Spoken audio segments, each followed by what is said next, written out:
Welcome to another deep dive. This time, we're hanging out with the awesome magician J. Scott Barry. Oh, cool. We're diving into his masterclass video, and let me tell you, there's some seriously mind-blowing sleight of hand we're going to break down. Awesome. I'm always up for learning how the magic happens.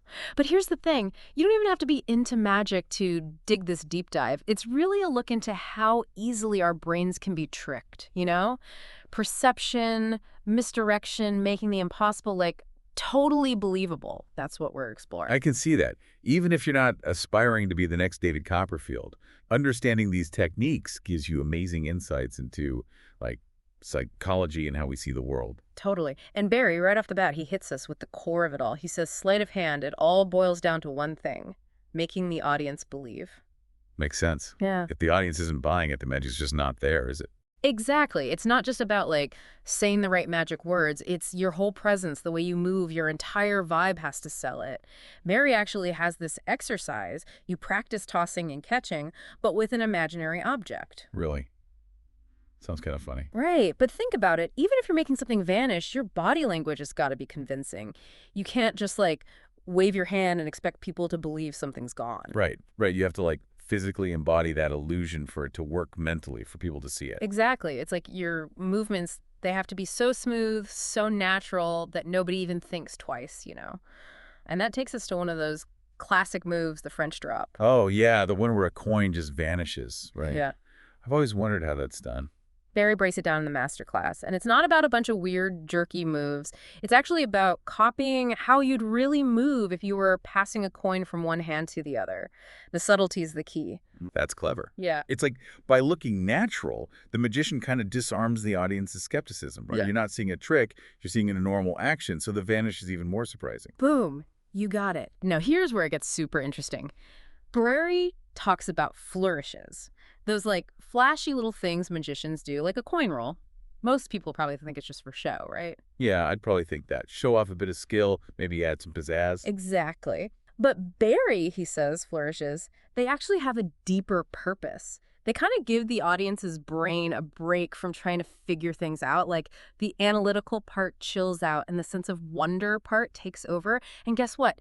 That makes them way more susceptible to the real magic happening. That's wild. It's like a magician's way of nudging the audience into the right mindset to be amazed. A little flourish into, prime them. So cool, right? Speaking of which, Barry shares his own unique coin roll. He uses his thumb differently than most, and he says it helped a bunch of his students who struggled with it.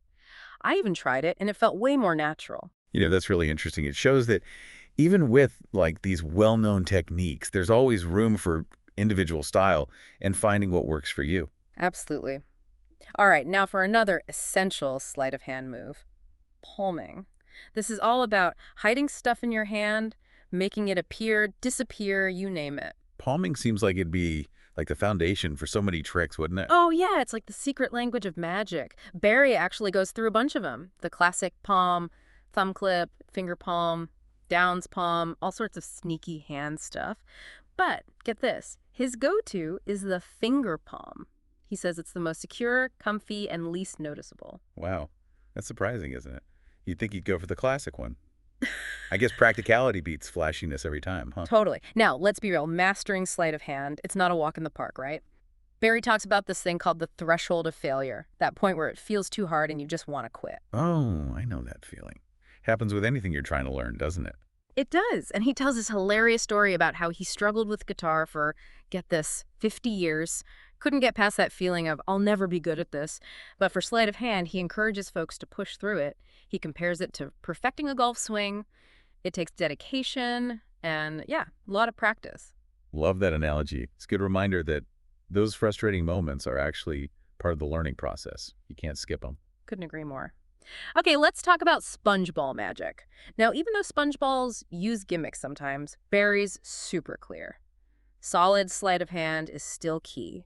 He actually learned tons from watching Albert Goshman, a magician whose style was all about minimalism, super deceptive. Goshman's approach is fascinating. It reminds you that sometimes the most powerful magic isn't about the big, showy moves, but the subtle stuff, the misdirection, the understanding of how to play with people's perception. Exactly. And Barry gives this great example, a routine where it looks like he's pushing a sponge ball right through a table. The trick is making the audience believe the ball is still in his hand even though it's vanished. Ah, so you're so focused on the hand, you miss the sleight of hand happening somewhere else. It's all about guiding the focus, isn't it? You got it. Okay, get ready for this. Barry then shows these crazy cool spellbound moves with sponge balls. Imagine this. He's constantly shifting the ball, or at least making it look like he is, between his hands, and you have absolutely no clue where it actually is. Sounds like misdirection at its finest. Keeping your eyes and your brain busy so you don't see what's really happening. Exactly. And just when you think you've got it all figured out, bam, the ball pops up somewhere, completely unexpected. I can already tell this deep dive is going to change how I watch magic shows from now on. I'll be trying to spot all the subtle cues and tricks. It's like he's giving us a whole new way of seeing the world. All right, Barry then takes all these cool moves, the palming, the misdirection, even the flourishes, and combines them in a routine with a silk, sponge balls, and get this, a hidden tip. Ever heard of that in magic? The tip? Can't say that I have. It's basically the sneaky little device that helps with certain illusions. Think of it like a secret tool for making things appear or disappear. Barry's got this special one, the eclipse tip, and the way he uses it is just mind-blowing. Wow. So he's mixing these intricate sleight of hand moves with like secret gadgets. Talk about taking it to the next level. That's like something out of a spy movie. But he's clear that even with the tip, you still gotta have those mad sleight of hand skills to make it convincing. The tip's just a tool. The real magic's in the magician, right? He gets into all the nitty-gritty of this routine in the second part of the masterclass, and it's masterclass in misdirection and making things look seamless. Okay, now I'm really on the edge of my seat. Can't wait to hear more. I know, right? But before we get to all those juicy details, we got to take a quick break. Don't go anywhere, we're just getting started. So before we took that little break, we were all hyped up about Barry's eclipse tip and how he uses it for some seriously cool illusions. He calls it a utility gimmick, and I gotta say, I kind of love that term. It's not just a simple trick, it's like a whole toolbox of possibilities. I'm really curious about how he uses it in his routines. Is it for, like, making things disappear or transforming things? Oh, he does both and more. One of the moves he shows is called a full tip steal. Basically, he loads an object into the tip right in front of everyone, but it's so subtle, so well timed, nobody has a clue what's going on. Sounds like some next level sleight of hand. Oh, it totally is. He'll be talking about the silk or doing some flourish with one hand, and then bam, with the other hand, he's secretly loading something into the tip. It's like misdirection at its finest. It's like those pickpocketing videos where they swipe your watch and you don't even notice. You got it. And then he uses the tip to pull off these crazy transformations. He showed one where a sponge ball basically melts right into the silk. It's so visual, and you're just left wondering, how did he do that? This is making me think about how these techniques, even though they're for magic, could apply to other things too. It's all about understanding how to, like, control what people see, guide their attention, create a story that keeps them hooked. I see what you mean. Think about public speaking. A really good speaker, they use pauses, their hands, their voice, all to highlight stuff and keep you listening. They're basically weaving their own kind of magic, right? Yeah, and even just in everyday conversations, like think about how we use body language and our tone of voice to kind of steer things. And it's crazy how much misdirection and persuasion is just built into how we talk to each other. It's like a secret code we're all using without even knowing it.